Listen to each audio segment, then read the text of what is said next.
Baik, selamat malam teman-teman. Gimana kabarnya hari ini? Baik, Pak. Baik, Sehat. Oke. Oke, ini adalah perkuliahan minggu terakhir ya, Iya. sebelum liburan, bukan terakhir di akhir semester ya. Jadi mungkin nanti ada oleh-oleh yang harus dibawa, seperti biasanya ya, eh, saat liburan, ya sambil nyicil lah ya.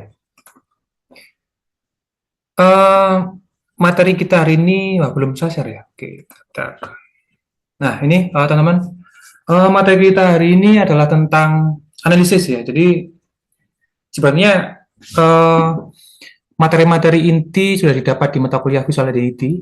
Jadi kita cuma ngembangin aja di mata kuliah Place Branding ini. Kalau semester lalu teman-teman udah eh, mampu merancang Visual Identity berupa logo. Nah, di mata kuliah kita akan merancang lebih ke konseptualnya, lebih ke kegiatan brandingnya ya. Ya, meskipun pada akhirnya juga ada functionality yang harus dikerjakan atau diciptakan. Namun poin yang paling tinggi nilainya nanti bukan di bagian situ, teman-teman. Melainkan pada konseptual yang mendukung sebuah tempat tersebut bisa hidup, bisa dipasarkan, bisa menarik perhatian, dan bisa menciptakan citra bagi target audience-nya. Nah, hal ini juga berkaitan dengan reputasi dari sebuah tempat, yang mana reputasi ini akan lahir atau akan ada jika tempat tersebut punya cerita atau punya histori, punya acara di dalamnya, punya pengalaman yang mungkin dialami oleh seseorang baik secara langsung atau lihat di media. Nah, bagian-bagian dari materi ini sebenarnya udah ada di materi Fidelity di pertemuan kedua ya. Jadi terkait dengan brand identity udah pernah saya sampaikan dan saya yakin teman-teman masih ingat ya. Nanti kita coba ingat kembali sejenak, kemudian kita baru masuk di place image, kemudian place reputation. Jadi sebenarnya nggak banyak, cuma poin-poin yang penting saja yang saya sampaikan di sini.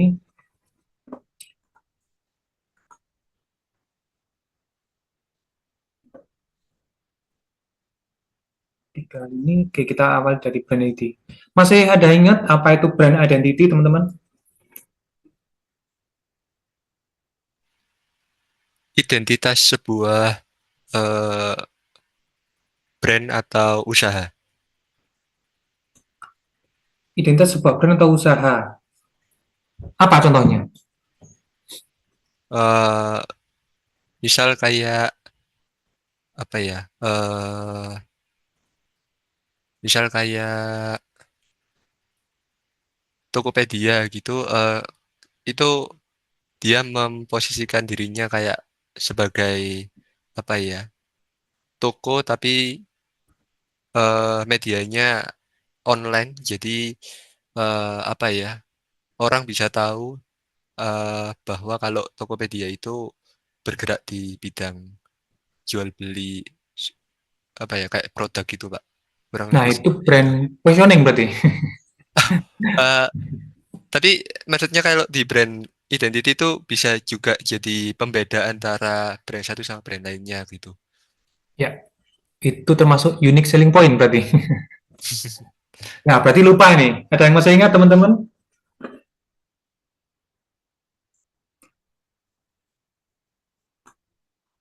Siapa yang masih eh, ingat? Nah, itu Mbak Tri. Silakan.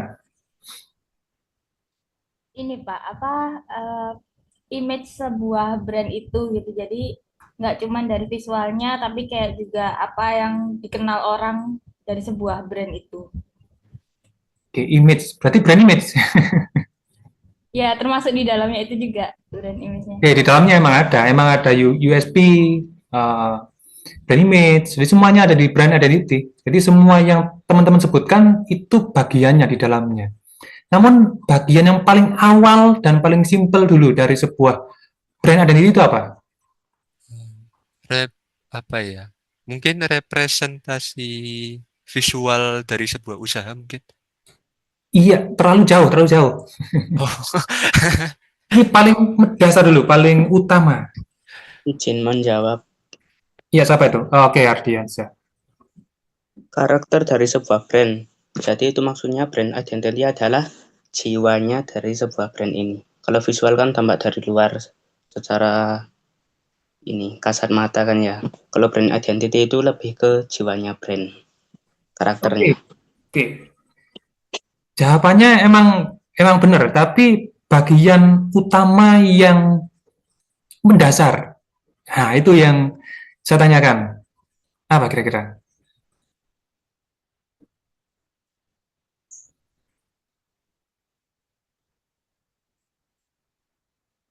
Ketika Anda baru lahir, kira-kira pertama kali yang diberikan itu apa? Nama. nama. Oke, nama. Jadi nama adalah hal yang utama. Kalau tidak ada nama, gimana kita membuat logonya? Gimana kita menentukan perusahaan ini perusahaan apa? Jadi pastikan nama itu diperhatikan pertama kali, ya. Karena nama akan langsung mudah disebutkan orang lain, diingat, bahkan jika namanya sangat mudah untuk dituliskan kembali, itu juga sangat bagus.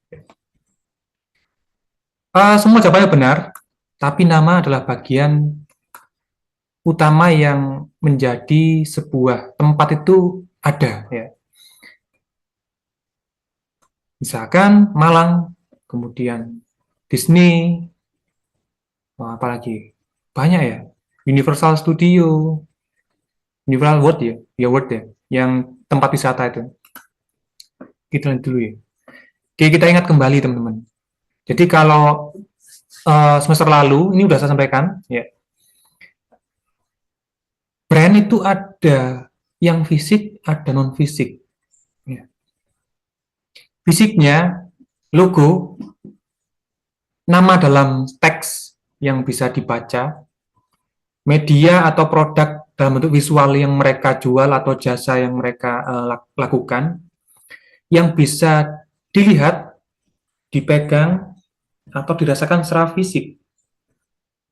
Nah, wujud fisik ini banyak sekali dipelajari oleh kita ya di bidang desain. Nah, sementara ada juga yang non fisik terkait dengan asosiasi, kesan, visi, termasuk misi, value, reputasi, kesediaan pelanggan, nama dalam bentuk sebutan saja tanpa teks ya.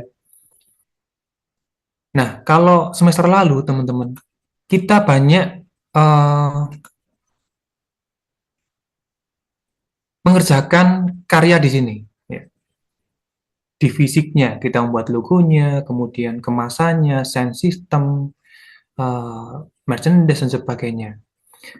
Namun di mata kuliah Place Branding ini kita akan mengerjakan semuanya, dua-duanya. Ya. Nanti di tugas akhir dinamakan brand identity, ya. Bukan visual identity. Jadi kalau merancang atribut non fisik brand identity-nya itu judul di tugas akhirnya adalah brand identity. Namun jika sudah ada brand identity-nya, kita tinggal mengerjakan logonya, kemasannya, itu kita judulnya adalah visual identity. Jadi perlu diperhatikan itu. Meskipun nanti hanya menambahkan atau merubah bagian non fisiknya, bagian brand identity-nya, itu juga termasuk brand identity. Nah, sementara kalau kita ingat-ingat kembali di semester lalu, udah memahami pengertian dari branding, jadi segala aktivitas atau proses kegiatan dalam membangun persepsi ya, termasuk membangun kepercayaan seperti yang Anda sebutkan tadi terhadap sebuah brand. Jadi fokusnya adalah di kegiatannya, karena ada ing-nya, jadi kegiatan. Saya rasa ini udah ingat semua harusnya ya, harusnya udah ingat semua, udah mahir di luar kepala ya harusnya. Nah, karena di sini ada brand, yang saya tanyakan adalah identity. kita juga akan mengingat kembali apa itu identitas atau identity. Jadi beberapa pendapat ahli, di sini ada Stella Tingtome, merupakan refleksi atau cerminan yang merujuk pada persepsi orang lain. Kalau semester lalu kita merancang sebuah corporate ya, atau produk atau banyak yang tempat jual makanan kemarin ya. Ada juga jasa fotografi punyanya siapa kemarin? Ananda. Yang minimarket juga ada kemarin. Sementara menurut Hari adalah definisi diri seseorang sebagai individu yang berbeda dalam perilakunya, keyakinan, dan sikap. Ini juga berkorelasi dengan unique selling point-nya atau pembeda dengan yang lainnya. Nah, sementara menurut kamus adalah identitas adalah ciri-ciri jati diri, tanda-tanda yang khas. Karena pembahasan kita adalah place, berarti tempat. Nah, semua ini merujuk pada tempat. Misalkan jika saya tanya kota dengan makanan rendangnya di mana, teman-teman? Padang. Padang. Jadi langsung merujuk pada kota tertentu atau wilayah tertentu ya. Kota apel, Batu. Batu. Oke. Nah, sementara jika melihat realitasnya, Batu apelnya sudah menurun, sudah kurang sekali. Apel dari Batu saat ini sedang mengambil apel dari daerah Nongkojajar. Ya. Jadi apel di sana dikirim ke Batu, dijual di Batu, sehingga Batu masih dikenal sebagai kota apel. Bahkan Malang pun ya, dulunya seperti itu. Nah, jadi ciri khas ini yang wajib kita tekankan ketika nanti teman-teman merancang place branding. Kira-kira apa yang membedakan tempat tersebut dengan tempat lainnya sehingga bisa ditarik menjadi unique selling point-nya dan bisa dijual. Oke ya, jadi apa kesimpulan teman-teman? Brand identity.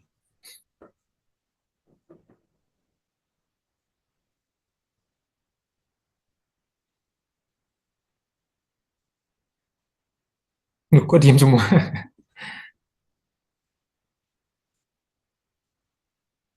Oke Mas Handi, coba. Kira-kira apa?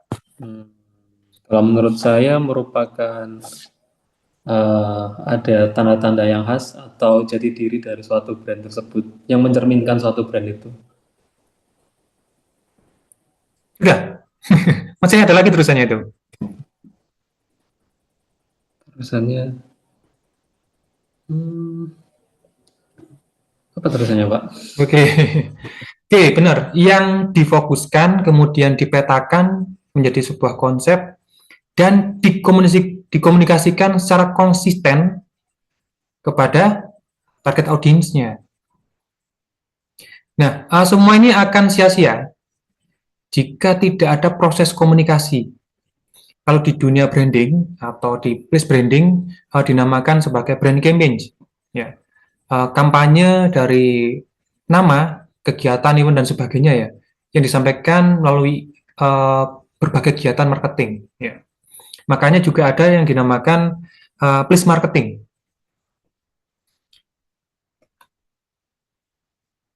Masih ingat ini ya? Oke. Jadi ada internal aspek sebagai jiwanya seperti yang dikatakan Mas Ardiansyah tadi, atau sebagai hal yang tidak tampak. Ya. Ada juga faktor atau menjadi hal eksternalnya, eksternal aspek yang memvisualkan segala hal yang ada dalam internal aspek. Masih ingat atau udah lupa ya yang bagian ini teman-teman? Masih ingat sedikit-sedikit Pak, sebagian. Oke, masih ingat tapi sedikit.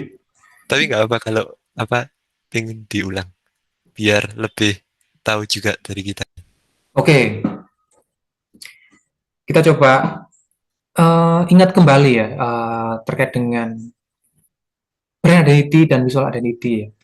Yang mana nanti akan Anda terapkan, Anda rancang semua ini, tapi objeknya adalah place branding. Kalau internal aspek itu ibarat otak, ya mungkin ada, tapi kan nggak mungkin dibuka, ya, dilihat ya. Otak seseorang misalkan ya, jiwanya, kemudian karakter seorang tersebut ketika berperilaku, cara berbicara, termasuk di internal aspek, cara memperlakukan orang, cara memandang dunia, eh, terkait dengan kepercayaannya mungkin, tujuan hidupnya, ambisi dia ingin kemana, ingin mencapai apa, eh, pelayanan dia kepada orang-orang di sekitarnya, kemudian target dia itu siapa. Nah, semua ini itu kan wajib divisualkan kalau di dunia brandingnya. Logo menjadi elemen utama sebagai wajahnya untuk memvisualkan dari internal aspek tadi. Jika ambisinya sangat kuat, membara, mungkin diwakilkan dengan warna merah, misal seperti itu. Masih ingat ya itu ya? Kemudian karena kepribadian dari brand ini secara internalnya menjunjung tinggi kerapian atau kejernihan, kejelasan, mungkin diwakilkan dengan tipografi yang mudah dibaca, yang semacam sans serif mungkin seperti itu. Termasuk kemasannya, jika dalam kepribadian brand internal speknya adalah menjunjung tinggi kesederhanaan, maka kemasan juga akan minimalis, ya, sederhana, dan semua juga mengikuti teman-teman yang lain ini. Jadi segala aspek yang ada di luar ini, eksternal aspek ini, itu dilahirkan atau dirancang berdasarkan internal aspek. Bukan ngawur, bukan karena desainernya menyukai warna merah, maka logonya dibuat warna merah. Bukan karena desainernya menyukai satu font tertentu, misalkan Helvetica ya, maka logo tab-nya menggunakan font Helvetica. Bukan seperti itu. Jadi semua elemen visuality dibentuk atau dirancang berdasarkan dari brand identity. Maka dari itu dalam brand identity ini melahirkan keyword-keyword yang diturunkan ke visual identity. Saya rasa masih ingat itu ya keywordnya ya. Masih ingat ya? Oke.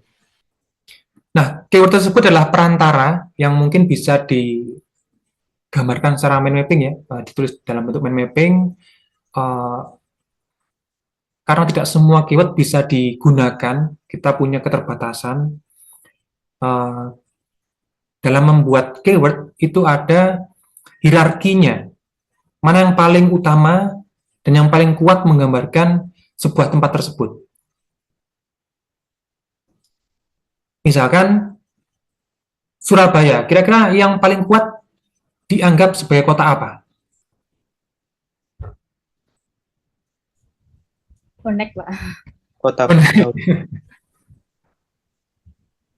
Kota Bondonekat. Oke, bisa.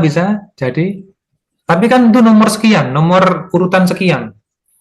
Yang paling utama, paling menempati posisi tertinggi di hierarki positionnya. Kota Sebagai Pahlawan. pahlawan. Itu tahun berapa? Apakah masih relevan dengan keadaan saat ini? Nah, maka dari itu kan perlu kajian ulang terkait dengan positioning dari kota tersebut ya. Keunikan apa yang paling menonjol saat ini, dan sebagainya.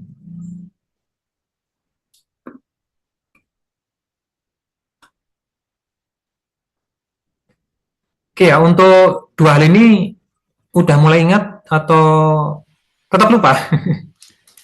Saya izin bertanya, Pak. Ya, silakan. Eh, Kalau misalkan di brand kan untuk merancang, Mute. Masih di mute. oke. Eh, Kalau misalkan kita mau merancang visual identity kan kita harus tahu brand identitasnya kayak gimana dulu. Nah, Ya. kalau misalkan eh apa ya, namanya kurang sesuai sama bidang usahanya, tapi visi misi terus goals itu ambisi, terus STP-nya, servisnya semuanya masih sejalan, cuman hanya namanya aja itu yang apa ya, di logonya itu nggak sesuai gitu loh. Apakah itu berarti kita harus merancang brand identity atau visual identity kalau misalkan hanya namanya saja yang Oke. nggak sesuai gitu. Segala aspek yang merubah internal aspek ya, segala sesuatu yang merubah internal aspek itu dilakukan proses rebranding. Ya. Yang mana untuk judul TA itu disebut sebagai brand identity ya, Iya, tidak tertulis pada judul, namun akan masuk di latar belakangnya. Bahkan merubah visi, otomatis visual identity juga akan ikut berubah. Ya. Misalkan sebuah perusahaan atau sebuah tempat ya, uh, kalau teman-teman pernah main ke pasar malam, ada biang lala yang masih menggunakan mesin konvensional. Ya. Lampu-lampunya masih bolam, misalkan. Kemudian teknologinya semua serba kuno atau masih menggunakan konvensional. Tiketnya masih manual dan semua manual. Nah, akan dirubah visinya. Jadi tempatnya akan berubah menjadi tempat yang paling modern, serba digital, teknologinya juga serba listrik, ramah lingkungan dan sebagainya. Otomatis warna yang digunakan atau uh, aspek visual lainnya akan berubah. Akan ada penyesuaian karena ada perubahan dalam brand identity. Tapi jika dalam brand identity tidak ada yang berubah, tetap sama, hanya merubah fontnya mungkin ya, merubah gambarnya, itu termasuk pada redesign atau visual identity dalam judul TA-nya. Begitu. berarti kalau misalkan yang dirubah meskipun katakanlah namanya kurang sesuai yang antara logo sama nama aslinya gitu, eh, kan yang dirubah namanya aja. Itu kan bukan bisa dibilang apa ya, bukan perubahan secara total gitu, itu masih jatuhnya brand identity gitu. Iya, semua Oh, aspek yang di sini termasuk brand identity. baik. Jadi Makasih. dalam gimana? Oh, makasih, Pak. Oke. Sudah. Jadi di dalam ini ada yang dinamakan repositioning. Tahu ya? Repositioning.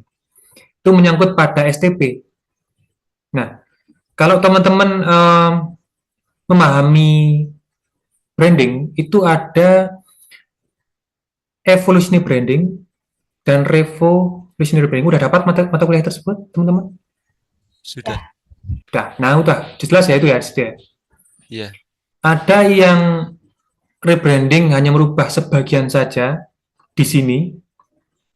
Ada juga rebranding yang merubah sebagian besar yang ada di sini. Tapi tetap dinamakan brand identity karena merubah yang di sini. Tapi kalau merubah seragamnya, merubah media promosinya, posternya, itu juga dinamakan redesign, teman-teman. Ya. Redesign yang mana judulnya tetap visual identity. Oke. Sudah mulai ingat kembali ya?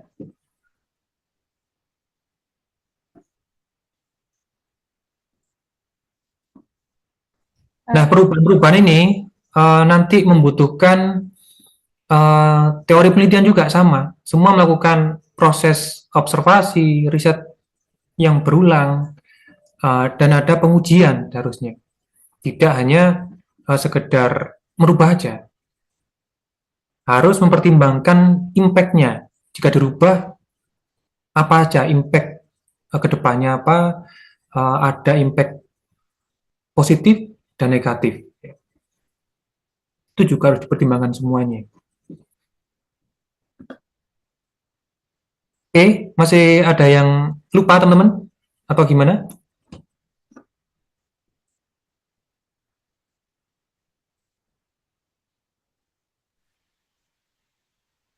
Oke, saya lanjutkan. Yang kemarin ini.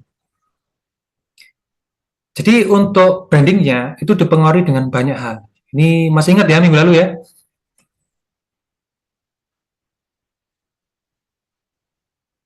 Nah, semua ini sangat berpengaruh ketika teman-teman menciptakan atau merubah sebuah brandingnya, sebuah branding tempat tersebut menjadi lebih baik harusnya. Jadi saya yakin di lingkungan teman-teman itu banyak sekali tempat-tempat yang mungkin udah mulai ditinggalkan wisatawan atau udah mulai nggak dilirik bahkan ya.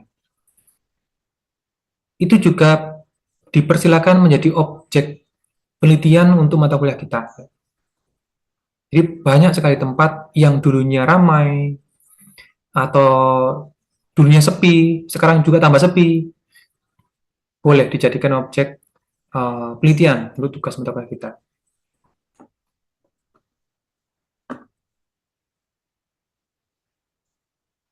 Jadi hampir sama aja terkait dengan brand identity sebuah tempat sama dengan brand identity yang kita bahas di mata kuliah visual identity.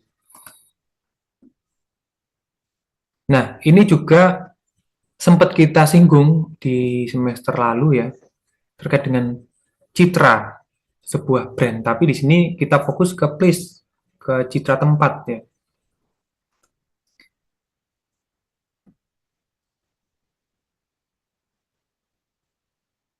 Sebenarnya juga sama pengertiannya ya, cuma di sini merujuk pada tempat. Namun ada beberapa tambahan di sini terkait dengan place image.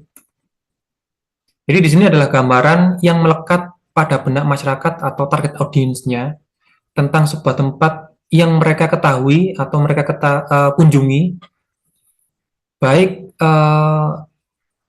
dari pengalaman langsung, yaitu terlibat langsung di sana ya, secara fisik merasakan atau datang ke tempat tersebut, aktif di sana ya, menjelajah di sana, merasakan layanan di sana. Jadi orang tersebut merasakan secara langsung. Ada juga pengalaman tidak langsung, ini dapat diperoleh dari sumber-sumber lain seperti media-media iklannya, kemudian hanya mendengarkan pun secara pasif ya, itu juga termasuk pengalaman yang tidak langsung. Jadi ini sangat berpengaruh sekali bagi masyarakat atau target audiens yang mendengarnya. Apalagi jika mendengar dari teman terdekat, saudara terdekat, atau orang-orang yang dipercaya. Jadi kesan dan pesannya akan mempengaruhi tindakan Anda dalam menentukan apakah akan datang atau tidak ke tempat yang diceritakan oleh teman Anda tadi. Nah, maka dari itu, hal ini dapat menjadi faktor pembentuk atau pengaruh terhadap place image tersebut.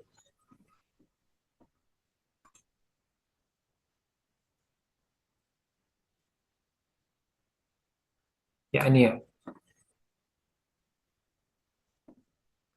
Pengalaman langsung ini sangat berpengaruh ya.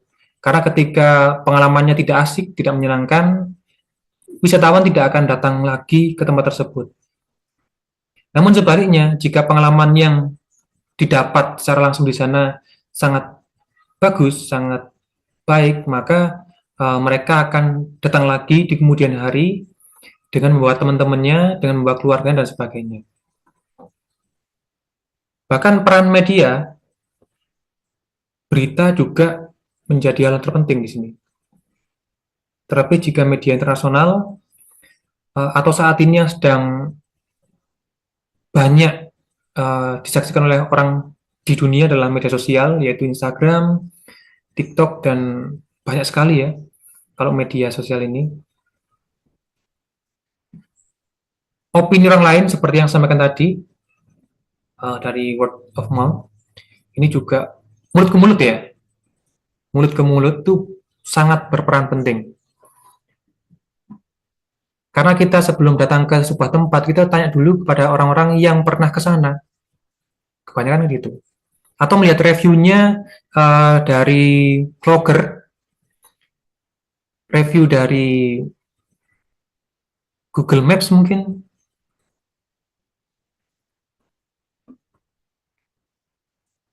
Dan ada juga dari proses campaign. Jadi promosi secara langsung ke target audiensnya. Biasanya banyak melalui event yang sengaja dibuat untuk menarik massa ya, agar mereka datang ke sana kemudian melihat berbagai elemen visual yang mengarahkan ke tempat tersebut. Contohnya ada konser musik jazz di Prambanan, ya kan? Ada yang pernah datang ke sana? Nah, itu menarik massa untuk datang ke sana sehingga tempat tersebut akan terasa familiar dan mereka akan merasa itu adalah lingkungan yang pernah mereka kunjungi sehingga di lain waktu ketika ingin berpergian punya opsi yang pernah mereka kunjungi dan merasa nyaman di situ.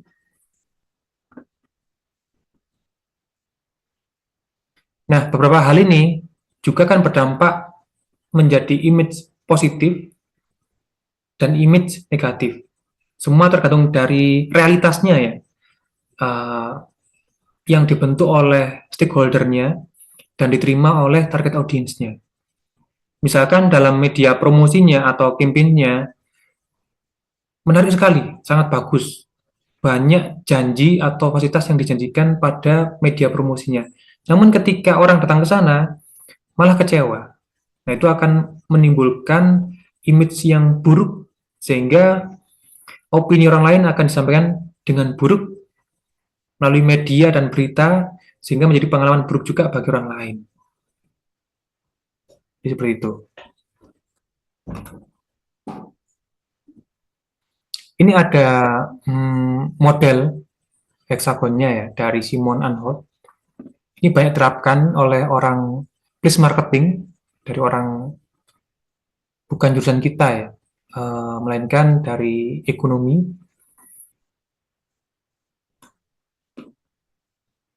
Yang pertama ada presence ya. Jadi memuat kehadiran tempat tersebut di skala global. Ini mencakup juga mungkin nasional ya, nasional dulu. Bahkan internasional seperti Bali ya. Itu juga akan mempengaruhi persepsi publik. Jika semakin terkenal di dunia, orang-orang lokal pun akan bangga akan hal itu dan menjadi nilai atau value yang lebih bagi tempat tersebut untuk dikunjungi. Kemudian place, lingkungan fisik baik dari segi bangunannya, kemudian jalan yang akan dilewati orang-orang, hingga kualitas hidup di sana atau tinggal di sana, udaranya, kemudian sumber daya alamnya, dan sebagainya. Kemudian ada potensial, ini kebanyakan untuk investor ya. Apakah sangat potensial untuk membuka usaha di sana. Nah, kalau teman tahu, di Bali juga banyak orang menjual lahannya untuk orang asing. Mendirikan usaha, kebanyakan kafe, hotel, dan sebagainya. Karena berpotensi, maka banyak mengundang investor. Kemudian ada people, yaitu keramahan dan sikap warga ketika dikunjungi orang lain. Ketika hadir orang lain ke tempat tersebut, keramahan juga termasuk keramahan karyawannya atau pengelola di sana, bahkan warga-warga yang akan ditemui oleh wisatawan. Ada juga prerequisite, ini termasuk layanan umum dan fasilitas dasar yang didirikan oleh stakeholder di sana. Contoh sederhana adalah toilet. Toilet sangat berperan penting bagi para wisatawan. Sekeren apapun tempatnya, jika toiletnya tidak baik, udah males mau datang ke sana. Karena kunjungan orang yang kan didatangi ya, adalah toilet. Mau tidak mau, toilet akan menjadi hal yang penting untuk dikunjungi seseorang setelah mengunjungi wahana-wahana yang ada di sana. Nah, model hexagon ini bisa dijadikan acuan teman-teman ketika nanti merancang konsep dalam place branding-nya.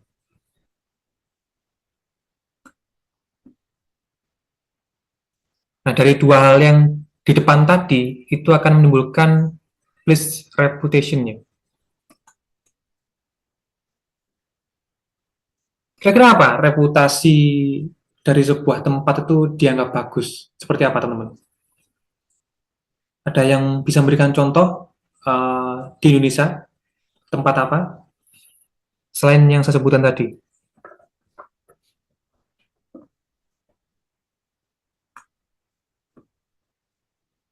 Saya mau tanya ke Mas Deniar, apakah udah bisa aktif mikrofonnya? Halo, halo. Tes. Nah, oke, akhirnya udah bisa bersuara. Oke, Mas, silakan.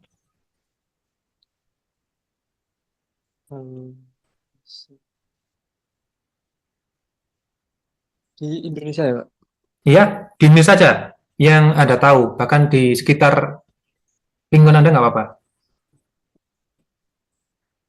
Mungkin ke yang baru mungkin. Telaga Ngebel itu bisa. Telaga apa? Ngebel yang di Ponorogo. Wah, Ponorogo, nggak ada yang tahu di sini. Hmm. Ada yang tahu. Jadi reputasinya kita nggak tahu tuh. Coba bisa dijelaskan, itu bereputasi baik atau malah kurang? Kalau untuk sekarang reputasinya menurut saya masih baik karena juga baru dibuka tahun kemarin kurang. Oke. Bisa dikatakan baik karena apa aja? Suasana masih belum se-crowded kayak Sarangan dan Oke. masih bisa dibilang lebih asli, lebih enak. Oke.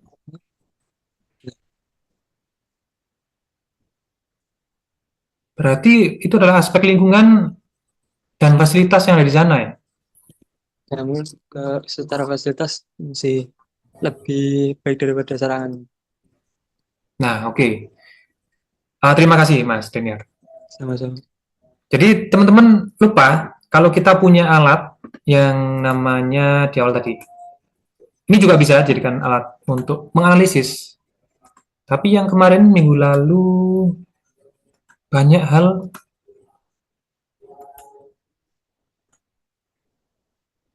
Nah, ini.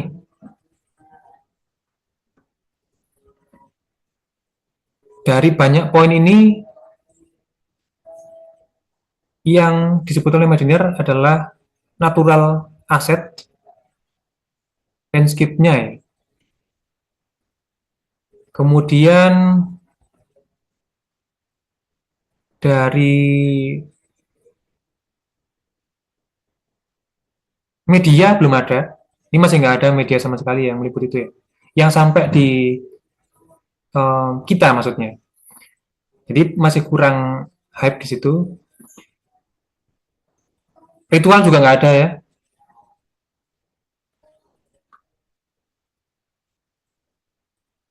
Edukasi ada Mas di sana? Edukasi untuk sekolah-sekolah atau Bukan. Hal atau kegiatan yang bisa mengedukasi wisatawan atau orang-orang yang ada di sana. Apakah ada? belum belum Belum belum ada. belum ada. Juga tidak ada. Kalau orang jualan banyak.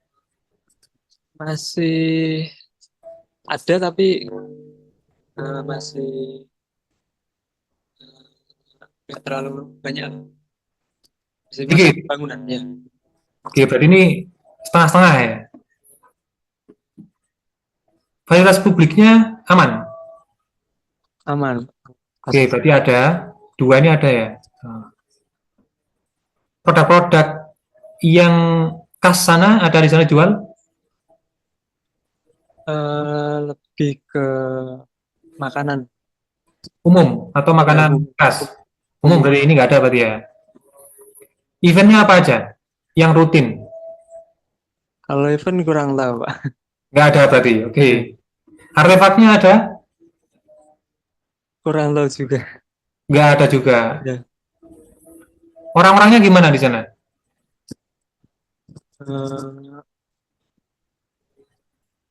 Nggak terlalu ini sih. Berbaur juga sih. Nah, Baru sekali datang ya. jadi kan diperkirakan atau kira-kira saja ya, poin untuk mendukung place brandingnya sangat sedikit, sangat minim sekali. Oke, seperti itu. Nanti akan Anda lakukan itu di tugas untuk untuk pertemuan ketiga nanti.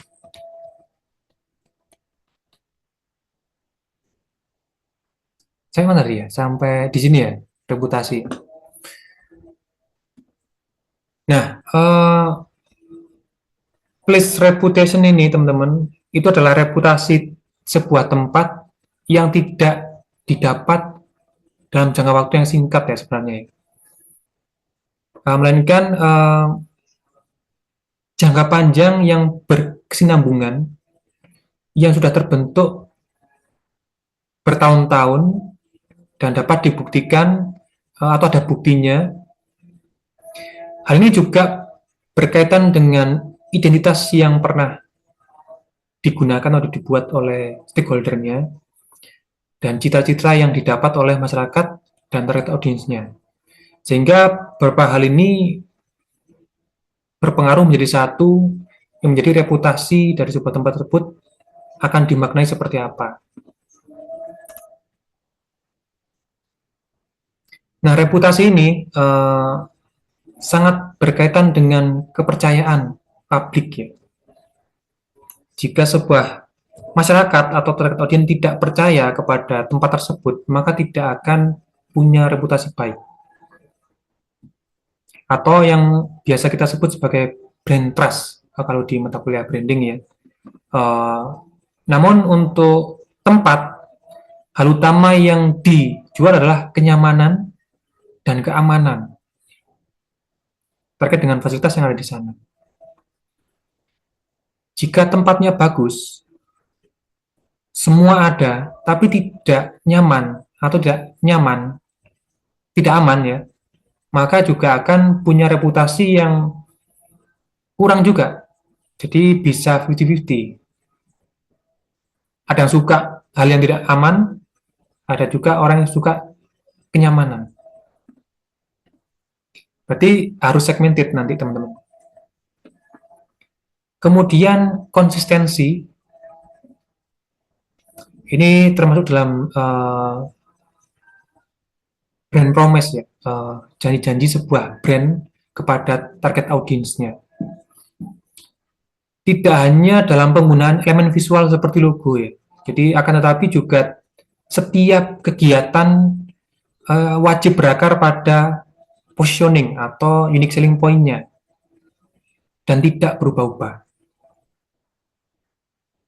Misal nih, kalau menurut teman-teman, Kota Malang paling kuat diposisikan sebagai kota apa? Kota pelajar. Pendidikan. Pendidikan, pelajar. Apalagi?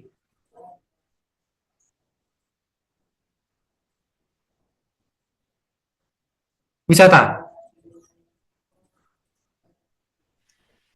Kota bola. Kota kuliner. Kota apel, pernah juga.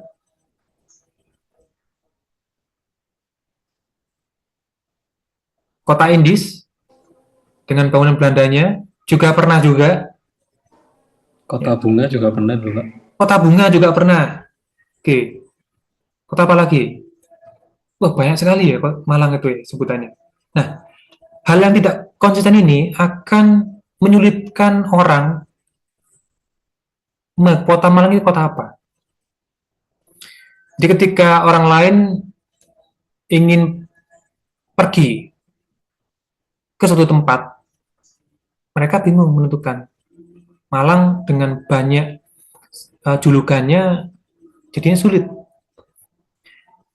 Kota pendidikan dan pelajar itu berbeda. Kalau kota pendidikan, mungkin pelajarannya sedikit, tapi penghargaan diraih oleh siswanya banyak. Kalau kota pelajar, itu udah pasti banyak pelajarnya yang tinggal di sana. Ya. Dan juga diikuti dengan akademiknya yang mapan dan banyak meraih penghargaan.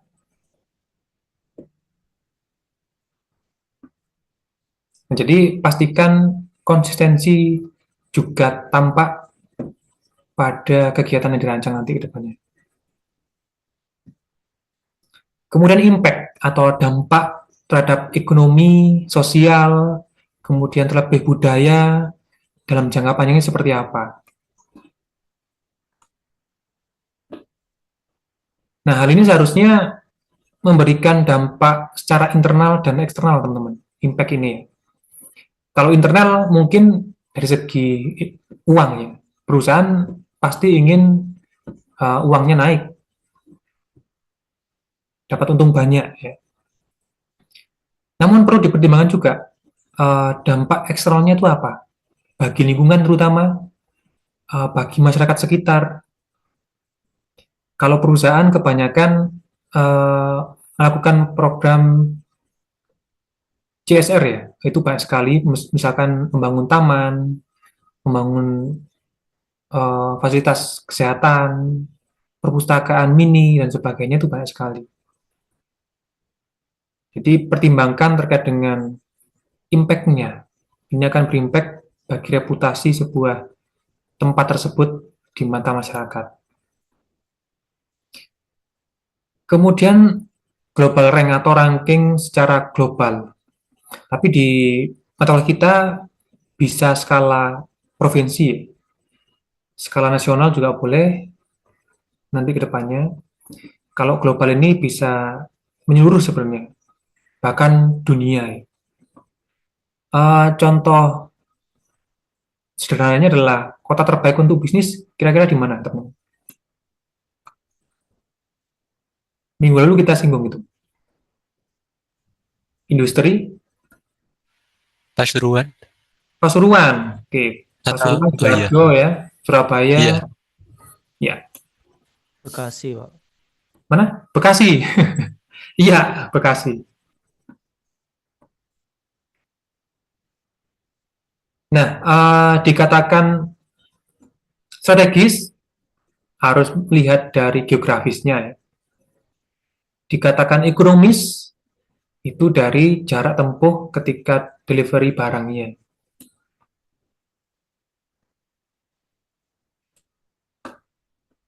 Seperti contoh yang saya sampaikan di minggu lalu, itu ada Amsterdam. Ada 3 hal di sini yang saya tandai ya, terkait dengan brand identity-nya Amsterdam yang menjadi media mendatangkan orang di sana, media brandingnya ya. Dan diposisikan sebagai seni, tempat yang banyak seninya dan kreatif ya. Untuk citranya dikenal sebagai kota kreatif, liberal, artistik, termasuk environment-nya, bangunannya ya, sangat artistik sekali di sana. Gedung-gedungnya juga tertata rapi, bahkan kuat kesannya. Kemudian desain sound sistemnya di sana juga unik dan banyak yang bagus ya desain sistemnya. Bahkan taman-taman yang dibangun di area tersebut juga sangat bagus. Jadi lingkungan menjadi ciri khas yang meningkatkan positioning dari place image ini.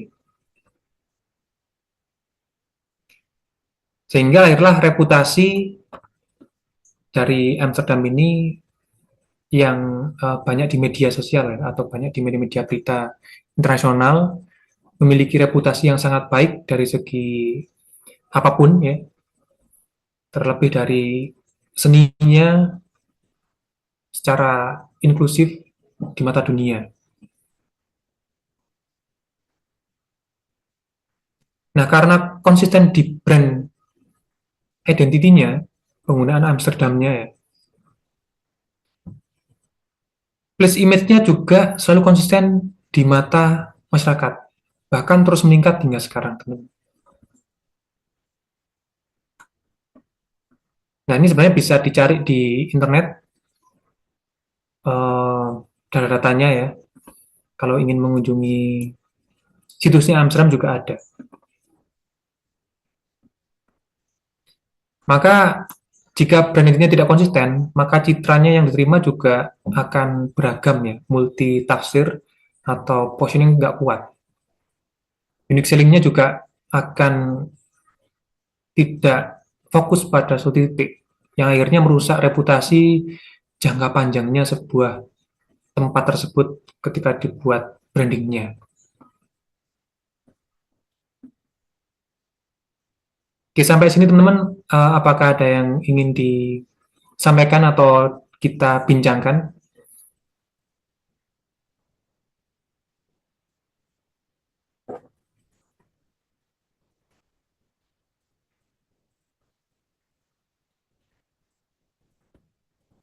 Mbak mau tanya. Ya, Ini tadi kan studi case-nya kebetulan Malang tadi kan beberapa kali pergeseran place image-nya kayak tadi dari kota pendidikan, jadi kota bunga dan lain-lain. Jadi sebenarnya place branding atau place image ini kadang bisa tergeser, Pak ya, sesuai mengikuti perkembangan zamannya seperti itu. Atau bagaimana? Ini kan contoh Amsterdam, dia sangat-sangat konsisten dan kuat mengakar. Tapi di tempat-tempat lain, kebetulan kebanyakan yang di Indonesia di sini, kebanyakan sering berganti-ganti. Contohnya Jakarta sekarang kan kota kolaborasi, dulu beda lagi seperti itu. Nah, apakah memang pergeseran itu tidak bisa dihindari, dan apakah berarti kalau bergeser place image-nya berarti kurang kuat atau bagaimana, Pak? Mungkin seperti itu yang saya tanyakan. oke. Sebenarnya pergeseran tersebut terjadi dari banyak faktor ya.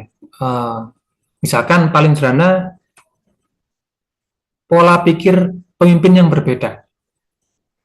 Visi, misi, ambisi pemimpin yang berbeda. Itu menjadi poin utama sebuah kota akan diarahkan kemana. Dan saya yakin rata-rata kota di Indonesia itu selalu berubah-ubah ambisinya. Karena wali kotanya juga berubah-ubah. Kita coba tengok kota Jogja ya, atau Yogyakarta. Kota ini bisa konsisten sebagai kota budaya yang selalu melaksanakan tradisi. Karena apa? Ada yang tahu kenapa? Pemerintahannya masih sama, Pak, kerajaan dari dulu. Iya, karena sistem pemerintahannya tetap sama dan semua keputusan ditentukan oleh Hamengkubuwono ya, sebagai Raja Yogyakarta. Maka tradisi nggak boleh sampai berubah. Jika medianya harus menggunakan beras, ya harus dicari beras. Bahkan penggunaan batik, motif batik itu harus sesuai dengan kasta-kasta yang ada di kerajaan. Itu wajib, sampai sekarang pun masih berlangsung. Ketika menemui raja, di dalam keraton, itu juga ada aturannya. Nah, semua aturan tadi, ada yang tidak tertulis, dan ada yang tertulis. Kalau di kota-kota modern, semua tertulis kebanyakan, tapi tidak dilakukan dengan baik. Tapi di Jogja, tidak tertulis kebanyakan, tapi tetap dilakukan. Karena apa? Karena konsistensi atau keberlangsungan tradisi itu turun-temurun. Misalkan dari segi pengelola kerajaan atau pengelola keraton, yang akan jadi pengelola berikutnya adalah ya sama, keturunannya. Jadi sudah diajarkan mulai mereka kecil, sudah dididik, diasuh, diberi wejangan, aturannya seperti ini dan tradisinya selalu diikuti sehingga itu terus berlanjut. Di kota-kota lain harus orang baru. Kalaupun dari garis keturunan orang dalam, nah itu orang dalam kebanyakan potensinya kurang ya, tapi bisa masuk. Itu juga akan merusak struktural dari tatanan kota tadi.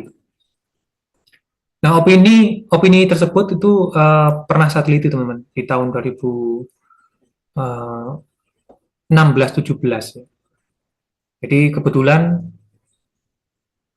Kota Malang, kemudian Kota Batu, Yogyakarta, satunya bukan kota, satunya adalah wilayah Pegunungan Tengger. Saya melakukan penelitian di situ dari segi sosialnya, antropologi, dan banyak hal yang saya dapat di situ. Jadi ada perbedaan yang sangat mendasar terkait dengan kota-kota tradisi atau tempat tradisi dan tempat-tempat modern. Tempat tradisi yang saya teliti Yogyakarta dan Tengger. Ya. Ada yang tahu Tengger, teman-teman? Tahu ya? Bromo, Tahu. Pak. Iya. Bromo, iya. Pegunungan yang mengelilingi Gunung Bromo. Maka wilayah tersebut dan masyarakatnya disebut Tengger. Bahkan bahasa di sana juga berbeda dari bahasa Jawa lainnya. Tradisi di sana masih dilakukan secara terus-menerus, termasuk tradisi terbesar yaitu Kasada ya. Ada yang pernah tahu Kasada? Uh, Nah, upacara yang semacam ritual atau upacara yang diadakan di suku Tengger.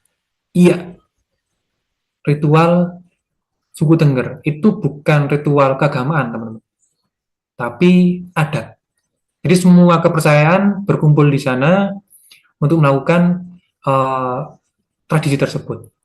Dan tidak cuma itu aja, ternyata banyak sekali kegiatan di sana.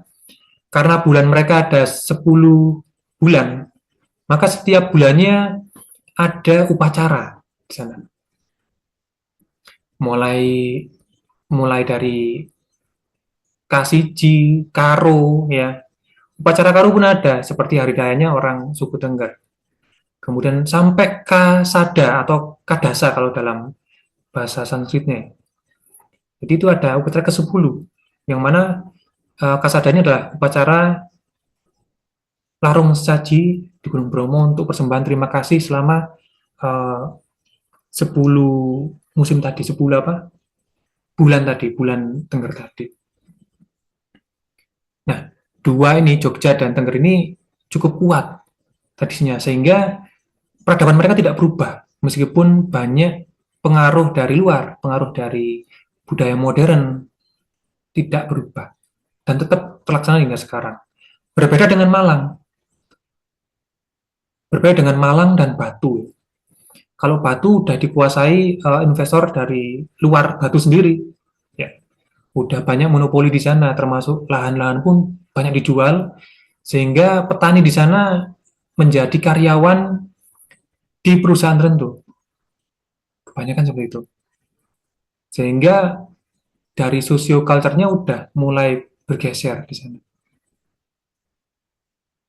Nah, untuk menjaga konsistensi, seperti yang ditanyakan oleh Mas Han tadi, alangkah baiknya tradisi sebelumnya atau kegiatan sebelumnya tetap dilaksanakan. Kalau Kota Malang dulu, teman-teman pasti pernah tahu Malang Tempo dulu. Sekarang nggak Tahu. ada. Iya. Sekarang nggak ada. Yang tetap tersisa adalah Car Free Day setiap hari Minggu. Itu pun udah mulai sepi. Tidak seramai dulu. Dulu di Rampal, setiap hari Minggu, wah, penuh, sesak ya. Sekarang udah menurun. Malah dibuat jualan apa itu? Takjil kalau setiap malam ya. Jadi tradisi tersebut berkembang namun tidak konsisten. Dan sekarang pun memiliki citra baru antara kota yang dilandasi Jawa, kayu tangan ya, atau kota dilandasi bangunan dari Belanda, Indis. Nah, kan kita nggak tahu itu arahnya kemana. Semua modern. Ada juga kotak telepon apa itu, warna merah itu dari mana tuh? Nah, itu kan juga mengganggu positioningnya Malang sebagai kota apa kan. Jadi konsistensi di kegiatan acaranya yang menjadi poin utama, Mas.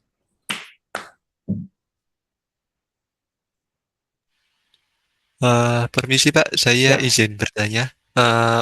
Ini masih menyinggung Kota Malang sendiri ya.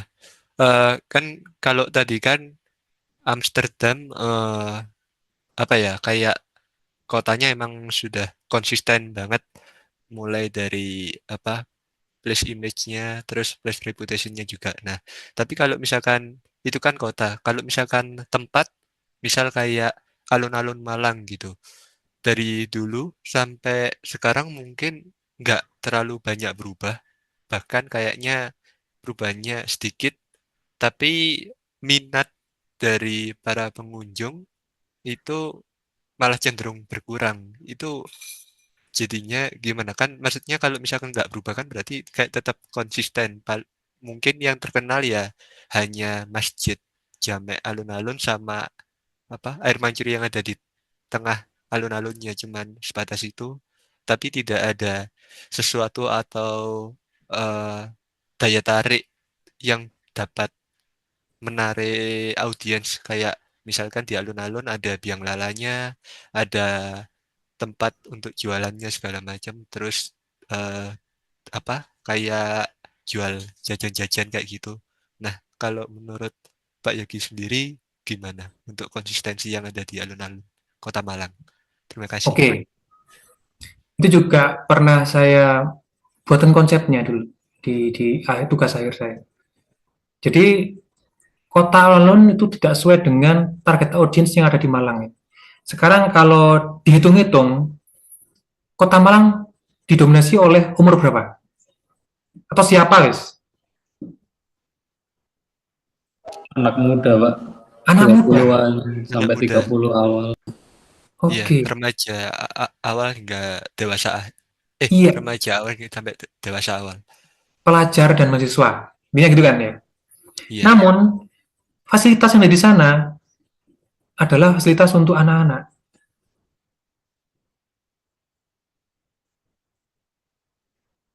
Dan fasilitasnya adalah tempat bermain skateboard yang mana itu adalah niche market atau dalam artian peminatnya cuma sedikit, kecil sekali. Ya. Kenapa tidak dibuat semacam perpustakaan berjalan ada di situ? Dibuat juga digital center yang mana free wifi, kemudian buku gratis, membaca maksudnya dipinjam, ya. Kemudian seminar terbuka yang ada di alam, misalkan terkait dengan tumbuh-tumbuhan yang mungkin ya, yang dilakukan secara konsisten setiap akhir pekan mungkin, atau menghadirkan band-band lokal yang relate dengan anak muda di Malang setiap akhir pekan. Dan itu adalah program yang diminta pemerintah kepada perusahaan yang ada di Malang. Dananya. Jadi seperti itu. Jadi sasarannya kurang tepat. Hal ini saya bandingkan di alun-alun kidul kota Yogyakarta. Di alun-alun ini ada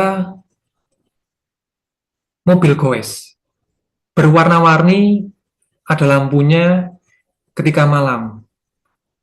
Dan di situ juga ada sebuah kepercayaan tradisi yang mana harus berjalan dari ujung hingga melewati 2 pohon beringin. Ya meskipun itu adalah mitos, tapi kan orang datang ke sana, menarik orang datang ke sana. Jadi ada poin-poin yang harus dilakukan, sehingga menciptakan pengalaman bagi orang mengunjunginya. Nah sekarang, wisatawan yang datang ke Malang, ke sana, dapat pengalaman apa? Nggak ada. Yang iya malah dijatuhin oleh kotoran dari burung, apa itu, dara ya. Ya, burung merpati. Merpati. Sekarang banyak sekali burung merpati. Tempat duduk juga mulai rusak.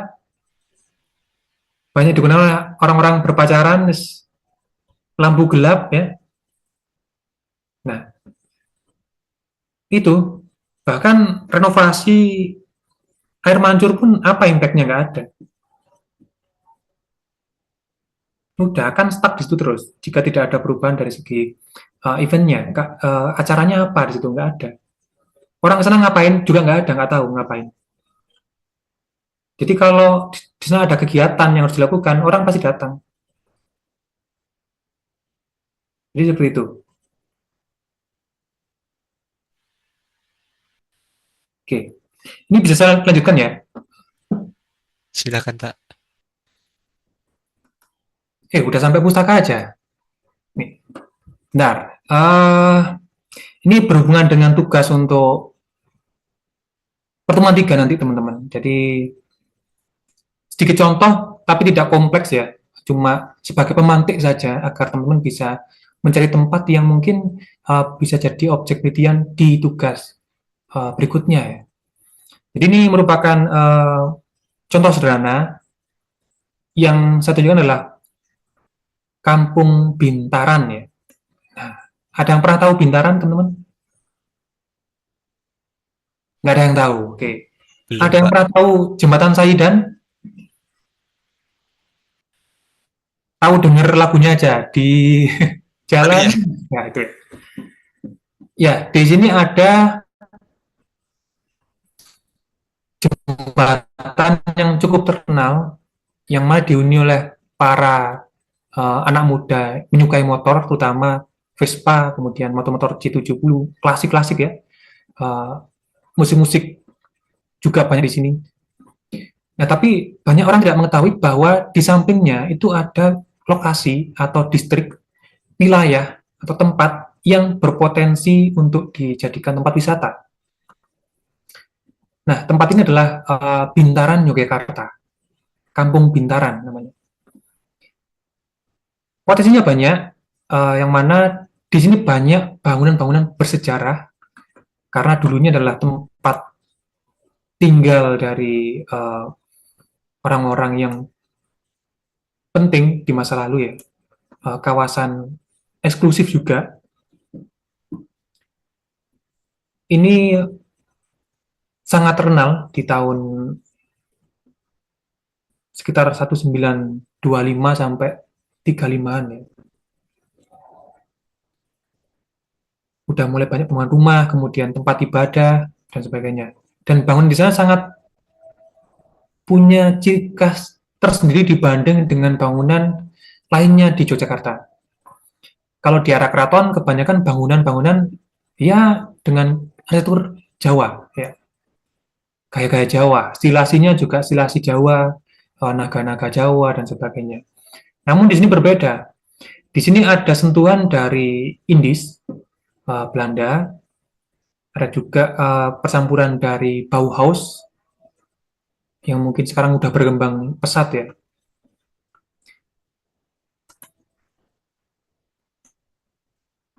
Termasuk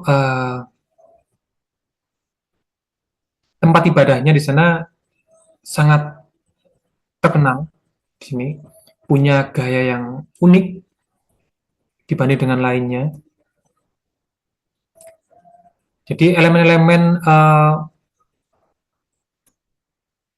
hiasan atau lubang angin di setiap dinding ini menjadi ikon utama di sana.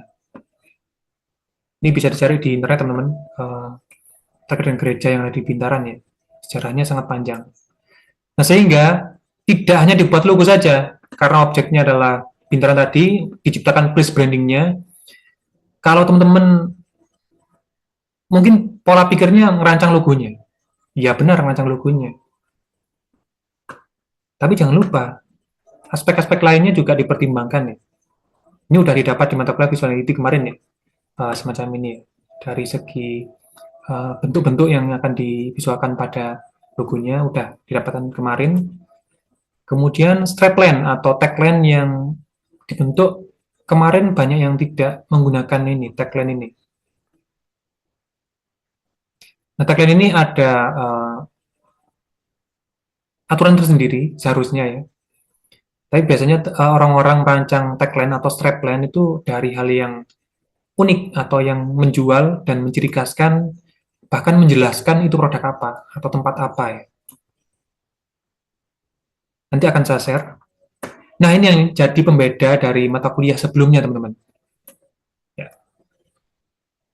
Jadi ketika berbicara tentang place branding, seperti yang saya sampaikan di pertanyaan Mas Ananda Prayogi tadi terkait dengan kegiatan apa yang mereka lakukan. Ya. Jadi untuk menciptakan branding yang kuat, sebuah tempat, kita harus membuat orang itu melakukan sesuatu di sana. Yang pertama itu adalah sepeda goes. Jadi orang datang ke sana harus mau nggak mau, suka nggak suka, kalau bisa pengelola menjual sepeda goes ini jasanya untuk disewakan bagi pengunjung di sana karena harus berkeliling kampung ya untuk menikmati bangunan di sana bergaya Indis. Bisa juga mobil ya dinamakan goes ya, bukan goes ya. Kemudian panggung untuk acara-acara rutinan seperti yang saya sampaikan tadi. Ada kios untuk jualan. Kalau kios-kios di Malang Kota kebanyakan kan tidak terkonsep ya. Terutama yang di alun-alun tadi. Dan gerbang. Gerbang adalah penanda sebuah batas wilayah atau tempat yang bisa dijadikan selfie untuk pengunjung mendokumentasikan dirinya bersama teman-temannya sehingga bisa diunggah di media sosial dan menarik minat orang-orang lain datang ke sana ya. Nanti bisa Anda baca ini terkait dengan konsep ini. Jadi di place branding adalah konseptual, teman. Ingat ya, konseptual acara apa yang akan diadakan di sana. Wah, ini nggak ada gambarnya, hilang.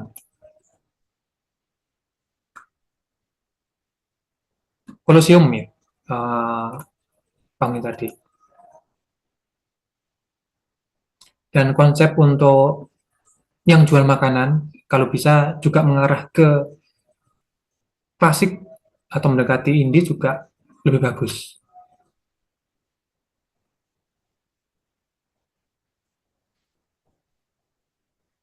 Bahkan gerbangnya juga harus didesain khusus yang menggambarkan tempat tersebut dibangun tahun berapa. Ya. Jadi acuannya di sini adalah dari gereja tadi. Jadi ada arch-nya di sini, bentuk yang melengkung, dan pilar-pilar yang di gereja tadi warna putih, tapi di sini dibuat agak kecoklatan.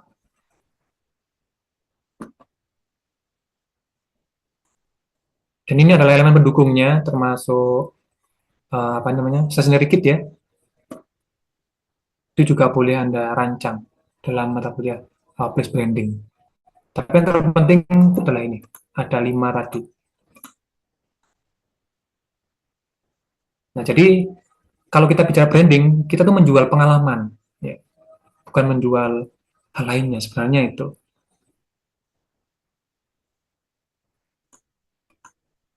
Oke, dari contoh ini teman-teman, contoh yang sederhana ini, yang belum terpaparkan dengan luas, ada yang ingin bertanya atau diskusi?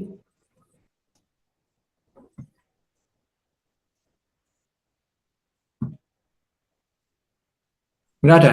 Halo. Ya, silakan. Misalkan kita bikin kayak place branding gitu ya Pak. Misalkan nih kayak bikin terus kayak misalkan saya pengen nih alun-alun saya punya konsep kayak gini itu kayak kalau saya mau merealisasikan tuh birokrasinya tuh harus gimana ya Pak? Oke, jadi kalau untuk alun-alun itu nggak bisa berdiri sendiri, jadi harus melalui pemerintah kota ya seharusnya. Jadi kalau wacana Anda sendiri berjalan sendiri nggak bisa, jadi tetap harus di bawah pemerintah kota yaitu dinas pariwisata dan dinas lingkungan hidup. Jadi banyak banyak faktor, banyak stakeholder yang terlibat nanti ke depannya. Kalau Kalau kita misalkan terlalu ya, pantai juga kayak misalkan pantainya tuh nggak pernah ada orang yang tahu gitu, itu juga harus kayak banyak izin yang harus diiniin dulu gitu Pak. oke kalau pantai ya sama sebenarnya, tapi nggak terlalu rumit ya, seperti di kota ya. Kalau pantai kemarin ada mahasiswa yang mengangkat pantai Curu, ada yang tahu nggak ya kemarin pamerannya pantai Curu. Kemudian pantai Ngeliep perancangan sistemnya itu cukup di dinas yang ada di sana terkait di sana. Tidak terlalu rumit seperti di perkotaan sini teman-teman. Jadi lebih mudah. Jadi kalau teman-teman nanti tertarik mencari tempat, ya usahakan tempat-tempat yang tidak terlalu rumit ya untuk dijadikan objek penelitian. Artinya gini, proses penelitian juga dipertimbangkan nanti ke depannya. Siapa narasumbernya, izinnya di mana, itu juga harus dipertimbangkan juga. Karena masih tahap mata kuliah, bukan tugas akhir. Ya. Jadi otomatis melibatkan banyak stakeholder di dalamnya, Mbak. Baik Pak, makasih.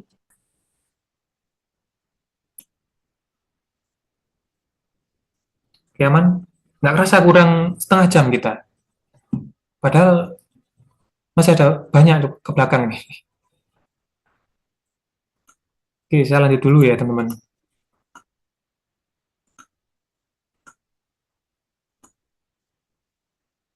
Nah, ini poin yang harus kita laksanakan selama 45 menit seharusnya, tapi waktu kita tinggal setengah jam. Oke, kita buat singkat aja, teman-teman. Jadi untuk mendasari tugas di pertemuan depan nanti yang saya sampaikan di pertemuan ketiga ya. Untuk simulasinya silakan teman-teman diskusi secara kelompok ya. 2 orang lah. Nggak cukup nggak? 1, 2, 3, 4. Oke, ada yang 3 orang.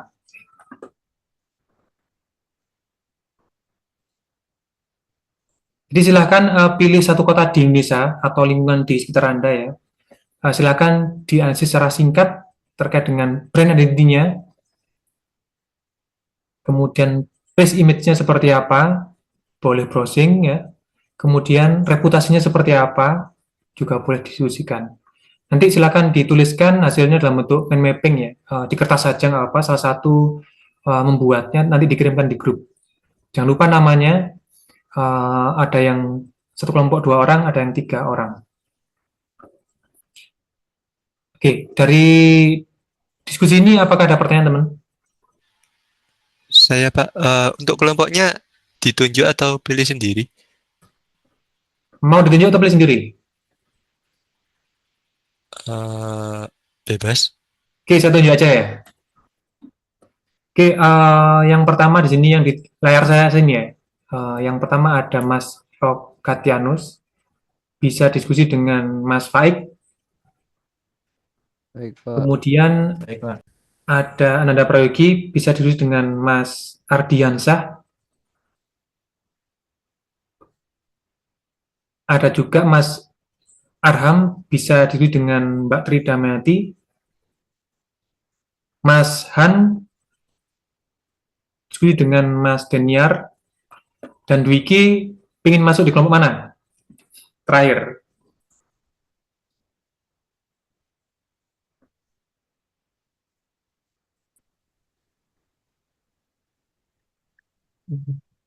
Nggak dengar, nggak dengar. Dengar, Pak, dengar. Oke, Eh, mungkin kelompoknya Mas Ananda Prayogi. oke, sudah kuduga ya. Oke, silakan. Waktu kita ada, wah, berarti nggak sampai 20 menit lah ya. Jadi singkat saja. Oke teman-teman, jadi waktunya udah habis ya ini ya, breakout room-nya ya. Ada yang masih di sana nggak nih? Oh, masih ada.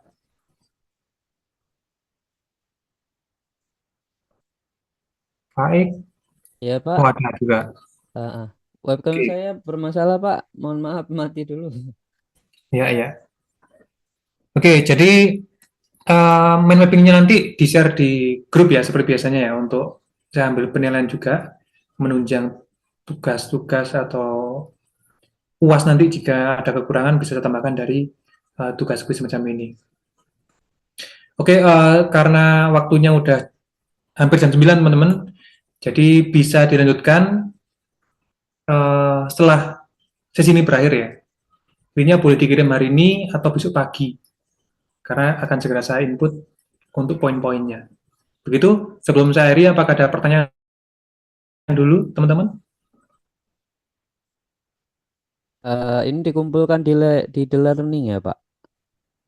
Dikumpulkan di grup WhatsApp dulu. Oke, di grup WhatsApp ya. Ya, Perwakilan berarti ya Pak? ya perwakilan yang membuat atau merancang mind mapping-nya. Tapi tetap harus ada nama dari anggota kelompoknya ya. Oke, baik. Terima kasih banyak Pak. Oke, kalau gitu terima kasih teman-teman. Kita jumpa minggu depan libur. Setelah lebaran ya. Oke. Tanggal 9, Pak.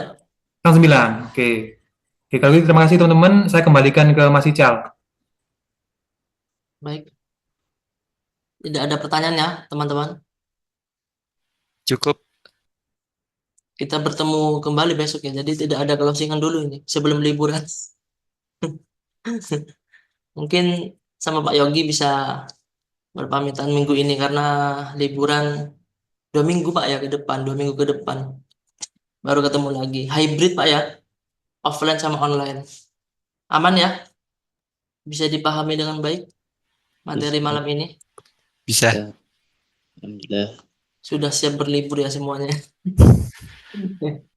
Baik, terima kasih Pak Yogi atas materi yang sudah disampaikan. Semoga bermanfaat untuk kita semua.